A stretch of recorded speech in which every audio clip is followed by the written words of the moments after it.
Bismillahirrahmanirrahim. Assalamualaikum warahmatullahi wabarakatuh. Alhamdulillahi rabbil alamin wa bihi nasta'inu ala umuri dunya waddin. Wassalatu wassalamu ala asyrafil anbiya'i wa khatamin nabiyyin sayyidina wa nabiyyina Muhammadin wa ala alihi wa sahbihi ajma'in. Amma ba'du. Jamaah Isya dan Tarawih yang dirahmati oleh Allah Subhanahu wa taala, yang pertama-tama marilah kita panjatkan puji syukur kepada Allah Subhanahu wa taala karena atas segala nikmat dan karunia-Nya pada malam yang ke-25 ini kita masih diberikan kesempatan oleh Allah Subhanahu wa taala untuk melanjutkan ibadah di bulan yang mulia ini. Dan ini adalah suatu nikmat yang luar biasa yang merupakan ijabah bagi doa kita yang mungkin kebanyakan kita memanjatkannya dari semenjak bulan Rajab. Allahumma barik lana fi Rajab wa Sya'ban wa balighna Ramadan. Ya Allah, berkahilah kami di bulan Rajab, Sya'ban, dan sampaikanlah kami kepada bulan Ramadan. Dan sekarang sudah Allah sampaikan kita kepada bulan Ramadan. Artinya doa itu Allah ijabah. Tinggal kita buktikan kepada Allah ketika Allah ijabah doa tersebut dan Allah sampaikan usia kita kepada bulan Ramadan kali ini, apa yang akan kita perbuat. Jangan sampai kita meminta kepada Allah disampaikan kepada bulan Ramadan, tapi ternyata setelah Allah kabulkan bulan Ramadan hanya sebagai rutinitas tahunan tanpa ada makna yang berarti dari masuknya kita di bulan Ramadan ini. Oleh karena itu ibadah Allah, pada kesempatan malam hari ini yang ingin kami sampaikan adalah bahwasanya bulan Ramadan merupakan momen bagi kita untuk membenahi hati kita dari kelalaiannya. Lalai yang dalam istilah ulama dinamakan dengan ghaflah, lalai, lupa kepada Allah Subhanahu wa taala. Dan ketika Allah Subhanahu wa taala mensyariatkan suatu ibadah, itu pasti ada maksudnya. Kita kalau dibiarkan oleh Allah tanpa kita dipanggil secara rutin, mungkin kita benar-benar akan lalai dan lupa terhadap Allah Subhanahu wa taala. Andai tidak ada salat 5 waktu, 5 kali dalam sehari kita dipanggil oleh Allah, Allahu Akbar, Allahu Akbar, mungkin kita akan lupa. Tapi ketika kita lupa, ketika kita lalai, ketika kita sibuk dengan hal-hal yang murni duniawi, Allah panggil Allahu Akbar, Allahu Akbar, supaya kita ingat terhadap Allah. Koneksi hati kita kembali tersambung kepada Allah Subhanahu wa taala. Itu panggilan harian. Dan ada juga panggilan tahunan. Ya ayyuhalladzina amanu kutiba alaikumus shiyam kama kutiba 'alal ladzina min qablikum la'allakum tattaqun. Wahai orang-orang yang beriman, diwajibkan kepada kalian untuk berpuasa sebagaimana diwajibkan kepada umat-umat sebelum kalian supaya kalian bertakwa. Ini panggilan tahunan supaya selama 11 tahun sudah, selama 11 bulan sudah kita sibuk dengan hal-hal duniawi, kita kembali mendekat lagi kepada Allah. Kita yang hati kita lalai karena kesibukan duniawi kita, kembali kita sambungkan lagi kepada Allah Subhanahu wa taala. Kenapa kita harus senantiasa menyambungkan hati kita kepada Allah Subhanahu wa taala? Karena kita tidak tahu kapan ajal akan menjemput. Dan alangkah bahagianya orang yang ketika ajalnya tiba, hatinya sedang ingat kepada Allah Subhanahu wa taala, sehingga layak untuk Allah panggil dengan kata-kata Ya ayyatuhan nafsul mutmainnah irji'i ila rabbika radiyatan mardiyah fadkhuli fi ibadi wadkhuli jannati. Wahai jiwa yang tenang, ya ayyatuhan nafsul mutmainnah irji'i ila rabbika radiyatan mardiyah, pulanglah kepada Tuhanmu dalam keadaan ridha dan diridhoi, dan masuklah kamu kepada surgaku, masuklah kamu kepada golongan hamba-hambaku yang saleh. Dan alangkah binasanya seseorang ketika Allah panggil dan hatinya sedang tidak terkoneksi dengan Allah Subhanahu wa taala. Oleh karena itu, di dalam puasa kita dilatih oleh Allah untuk senantiasa ingat kepada Allah. Orang yang berpuasa itu ada 3 tingkatan. Tingkatan paling rendah adalah orang yang berpuasa hanya sekedar tidak makan dan tidak minum, tidak muntah dengan sengaja, tidak berhubungan suami istri. tidak membatalkan puasa, sekedar menjauhi hal-hal yang tidak membatalkan puasa, tapi maksiatnya jalan, malas untuk sholatnya terasa tetap, waktunya berlalu di bulan Ramadan dengan sia-sia, dan dia tidak juga ingat kepada Allah Subhanahu wa Ta'ala. Yang penting puasanya sekedar tidak batal. Ini derajat orang puasa yang terendah. Ada orang puasa yang menengah. Ketika dia berpuasa, dia tidak hanya menjauhkan diri dari hal-hal yang membatalkan puasa, tetapi dia juga menjauhi hal-hal yang berupa maksiat. Dia jaga lidahnya, jangan sampai membenci orang, jangan sampai berbohong, jangan sampai mencela orang lain, jangan sampai merendahkan orang lain, jangan sampai dia mengambil hak orang lain, dan dia juga jaga anggota tubuhnya supaya tidak bermaksiat kepada Allah.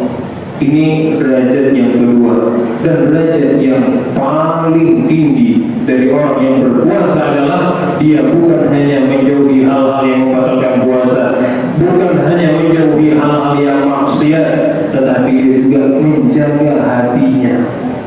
Jangan sampai hatinya terkotori oleh hal-hal yang bisa membuat Allah murka. Ia menjaga hatinya. Kenapa? Karena ia sadar bahwasanya yang Allah lihat dari seorang hamba adalah hatinya. Inna Allah la yanzuru ila suwarikum wa amwalikum, walakin yanzuru ila qulubikum wa a'malikum. Sesungguhnya Allah tidak melihat kepada tampang kalian, penampilan kalian. Allah tidak melihat harta kalian, tapi yang Allah lihat adalah hati kalian dan amal kalian. Kita ingin tampak istimewa, ingin tampak indah, berpakaian yang indah supaya enak dipandang oleh makhluk, supaya indah dipandang oleh manusia, tetapi sering kali kita melalaikan merawat hati kita. Padahal disitulah Allah memandang.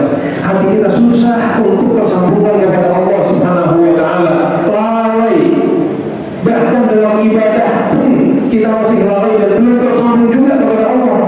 Banyak orang puasa yang sekedar puasa hanya menunggu waktu buka selesai. Banyak orang sholat yang di dalam sholatnya itu sendiri belum terkoneksi juga hatinya kepada Allah. Bahkan di dalam posisi terdekat hamba kepada Tuhannya, yaitu sujud, hatinya juga masih belum tersambung kepada Allah Subhanahu wa Ta'ala.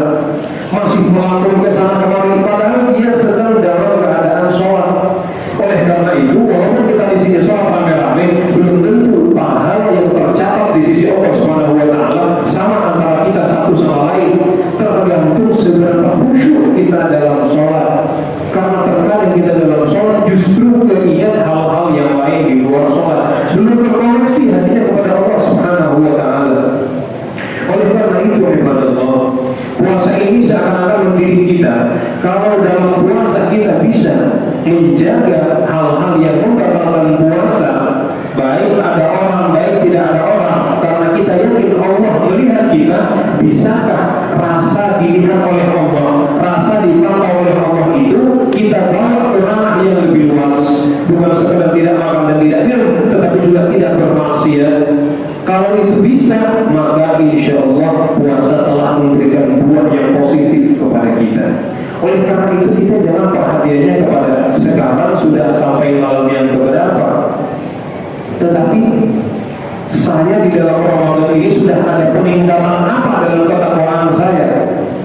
Dan juga perhatian kita jangan cuma sampai sekarang sudah sampai ke juz yang keberapa dalam membaca Al-Quran, tetapi hendaknya kita kembangkan lagi perhatian itu menjadi sudah seberapa berefek Al-Quran terhadap diri saya dan kehidupan saya.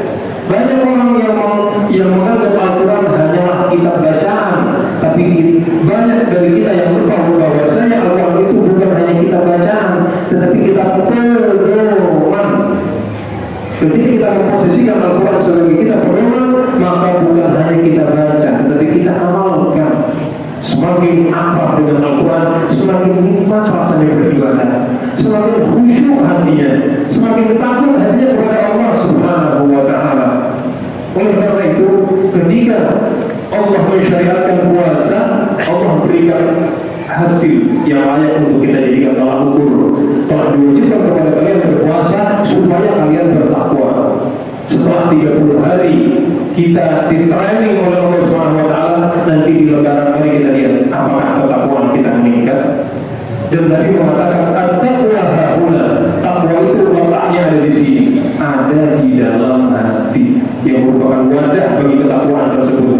Oleh karena itu hati kita wajib selalu kita jaga supaya menjadi wadah yang baik, supaya ketakwaan itu singgah. Hati yang lalai tidak merasakan nikmatnya ibadah. Hati yang lalai tidak akan berat untuk melanggar perintah Allah Subhanahu wa taala, karena dia tidak ingat kepada Allah Subhanahu wa taala.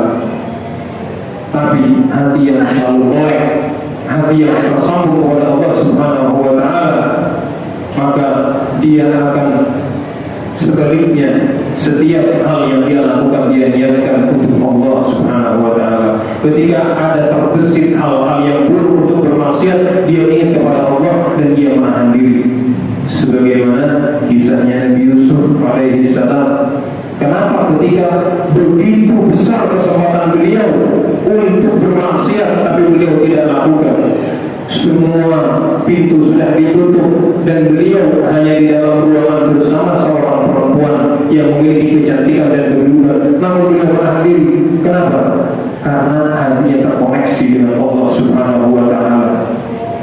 Itulah fungsinya kalau kita senantiasa membuka hati kita supaya tersambungkan dengan Allah Subhanahu wa taala, sehingga dalam puasa ini kita jangan hanya tidak makan, tidak minum, menunggu buka, tidak makan, tidak minum, menunggu buka. Jangan hanya seperti itu, tetapi jadikanlah itu adalah momen kita untuk mengingat Allah dan mengingat Allah. Dan dengan mengingat Allah, hati kita akan tenang. Kalau kita susah mengingat Allah sendirian, yuk kita kumpul bareng-bareng dalam jamaah tarawih seperti ini, kita mengingat Allah bersama-sama. Jadi kalau kita tidak bisa sholat sendirian, marilah kita sholat rame-rame. Oleh karena itu kita diperintahkan untuk rutin melaksanakan sholat jamaah di masjid. Di antara fungsinya adalah supaya kita terbawa.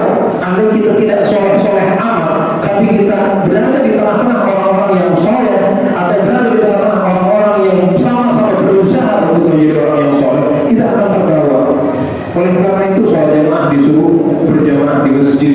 Begitu juga dengan puasa, kompak kita mulai puasa dari 1 Ramadan sampai akhir Ramadan nanti, supaya kita senantiasa terbawa dengan suasana-suasana iman yang bisa meningkatkan ketakwaan dan keimanan kita kepada Allah Subhanahu wa taala. Oleh karena itu, ibadallah, marilah kita bangkit dari kelalaian kita senantiasa mengingat dan mengingat Allah. Karena kita pun ingin diingat Allah, dan barang siapa yang mengingat Allah, maka Allah pun akan mengingat dia. Jangan kita menjadikan Allah hanya sebagai tempat aduan ketika kita butuh, tapi ketika kita merasa tidak butuh, kita lupa terhadap Allah. Jangan seperti itu. Selalulah mengingat Allah dalam keadaan lapang, dalam keadaan susah, maka niscaya Allah akan memberikan pertolongannya tatkala kita merengek memanjatkan hajat kita kepada Allah Subhanahu wa taala. Ibadallah, inilah yang dapat kami sampaikan. Semoga dengan puasa ini kita dapat meningkatkan ketakwaan kita dapat membersihkan hati kita dapat memperbaiki hubungan vertikal antara kita dengan Allah Subhanahu